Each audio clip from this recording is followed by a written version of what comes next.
ଦୁତି କହିବୁ ଗୋ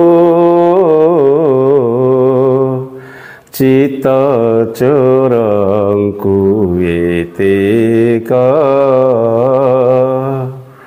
ଗତ ସ୍ନେହ ହାରି ଗଲେ ଦୂର କରି গত স্নেহ হারি গলে দূর করি চিত হুয়ে দক দক দুতি কহিবু গো চিত চোরাঙ্কু এতেক राग परज एवं एकताली उपेन्द्र भंज उपेन्द्रंक संगीत निश्चित भाव नवीन प्राण नूतन उन्मादना भरी दिए कारण उपेन्द्र महाकवि से रीतिकाव्यर मौड़मणि मुकुटमणि से कवि सम्राट से संगीत सम्राट पुनश्च से शब्द सम्राट से असाधारण पांडित्य एवं उत्तम कविशक्तिर अधिकारी शब्दर सागर को से अनायासरे करिछन्ति लंघन रस अलंकार छंदर वैशिष्ट्य ओ वर्णना पाटवरे परिपूर्ण कविंकर सृष्टि संभार रीतिजुगर काव्य परंपरा से रचना करिछन्ति अनेक काव्य ता सहित तांक संगीत निश्चित भाव जुग जुग धरी ओडिया मानक अनुरणित करुछि एवं प्राण प्राचुर्य भरा ओडिया साहित्य को नूतन जीवनदान देछि। ठीक बंगरे रवीन्द्र संगीत परी ओडिशा रे भंज संगीतर आदर अनतिक्रमणीय। आजिर एई आलोचना परिप्रेक्षी रे महाकवि शब्द सम्राट एवं रीतिजुगर श्रेष्ठ आलंकारिक कवि उपेन्द्र भंजंकर संगीतर किछि किछि झलक आमे निश्चित भाव में आलोचना करिछि। प्रथम कह जाइछि परज एकताली एई रागरे कह जाइछि दुति कहिबु गो चित चोरांकु एतेक गत स्नेह हारि गले दूर करी चित हुए दक दक दुति कहिबु गो। राधाकृष्णंकर अपूर्व प्रेमलीला निश्चित भाव में काव्य एवं तांकर कविता तथा तांकर संगीत मुखरित होइछि जुग जुग धरी उपेन्द्र साहित्य रे। उपेन्द्र भंजंकर अनेक बहुचर्चित बहुप्रसारित एवं बहु जनप्रिय संगीत जहाँकि आषाढ़ शुक्ल झूला एई रागरे एहा रचित जहाँकि ओडिशार बेस प्रचलित एवं जनप्रिय रमणी रतन मेघ को चाहि कहिबु मेघ रे कांतंकु जाई एते दिन किंपा विलंब कले काली परी की कंठ करिथिले करी मोते परा कि विचारु थिबे दिनु अंतर करी मोते परा।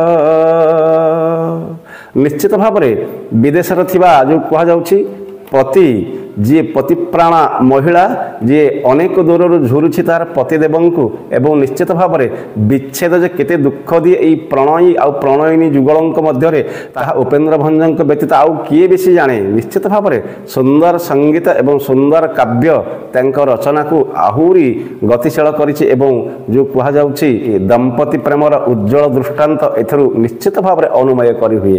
विदेश रे थिबा प्रणयी पाखकु प्रणयिनी किभली भाव में मेघ माध्यम ମାଧ୍ୟମରେ ସମ୍ବୋଧନ ବା ଚିଟାଉ ଲେଖୁଛି ଏବଂ ଏହା ଭଞ୍ଜ ସାହିତ୍ୟର ଅନନ୍ୟ ବିଭବ ନିଶ୍ଚିତ ଭାବରେ କୁହାଯାଇପାରିବ।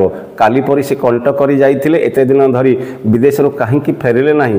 ଯୁବତୀ ଝୁରୁଛି, ପ୍ରଣୟିନୀ ଝୁରୁଛି, ସୁନ୍ଦର ସାହିତ୍ୟ, ସୁନ୍ଦର ସଙ୍ଗୀତ। କାରଣ ଭଞ୍ଜ ସାହିତ୍ୟ ଯେ ଦେଦୀପ୍ୟମାନ, ଚିରକାଳ ପାଇଁ ଜାଜୁଲ୍ୟମାନ ତାଙ୍କ ସଙ୍ଗୀତର ଗତି, ଆଉ ତାଙ୍କ ସଙ୍ଗୀତ ଚିରସ୍ରୋତା ନଦୀ ପରି ସଦା ଚଳଚଞ୍ଚଳ ଆଉ ପ୍ରବାହମାନ। ଶ୍ୟାମ ପାଇଁ ରାଇ ବିନୋଦିନୀ ବୃଷଭାନୁଜେମା କିଭଳି ଭାବରେ ପାଗଳ ଏବଂ ସେ ଶ୍ୟାମ ପାଇଁ ମଲ୍ଲିମାଳ ଗୁନ୍ଥିଥିବାର ଯେଉଁ ଅଭିପ୍ରାୟ, ତାହା ଉପେନ୍ଦ୍ର ସାହିତ୍ୟରେ ଅତ୍ୟନ୍ତ ସୁନ୍ଦର ଉନ୍ମାଦନା ସୃଷ୍ଟି କରେ। ଏବଂ ଏଇଥିରେ ସେ କହିଛନ୍ତି ରାଗ ବେହାଗ ଜତରେ ମଲ୍ଲିମାଳ ଶ୍ୟାମକୁ ଦେବୀ ମନ ତୋଷିବି,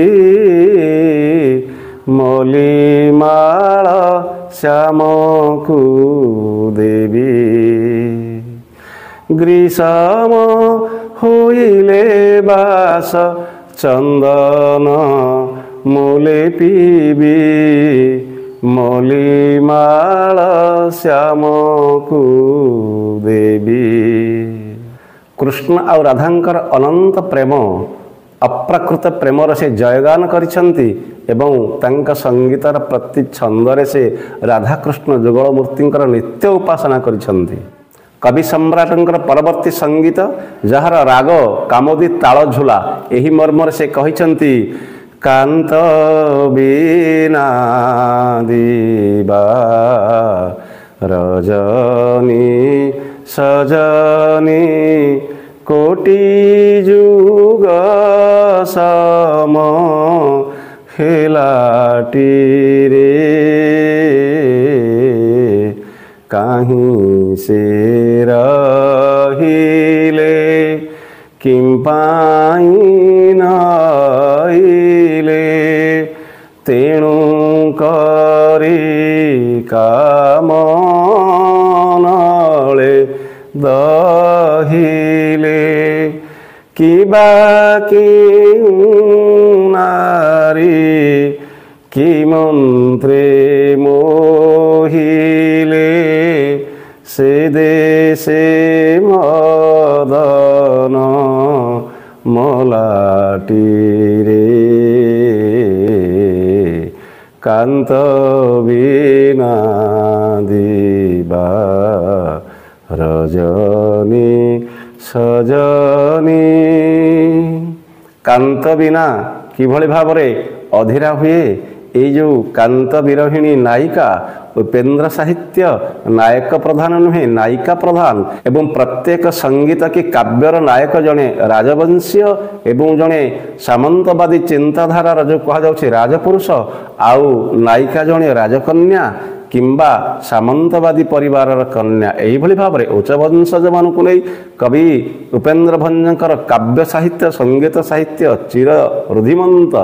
ଉପେନ୍ଦ୍ର ସାହିତ୍ୟର ପରବର୍ତ୍ତୀ ସଙ୍ଗୀତ, ଯେଉଁଥିରେ ପ୍ରବାସରେ ଥିବା ନାୟକ ନାୟିକା ପାଇଁ କିଭଳି ଭାବରେ ତା ମନରେ ଅସ୍ଥିର ଏବଂ ଚଞ୍ଚଳତା ପ୍ରକାଶ ପାଇଛି ଏବଂ ତା ବିରହରେ ତା ଜୀବନ କିଭଳି ଦୁର୍ବିସହ ହୋଇପଡ଼ୁଛି, ତାହାର ଏକ ଚାକ୍ଷୁଷ ବର୍ଣ୍ଣନା ଏହି ସଙ୍ଗୀତରେ, ଯାହା କୁହାଯାଇଛି ଖମ୍ବାଜ ମିଶ୍ର ଏକତାଳି ଏହି ରାଗରେ।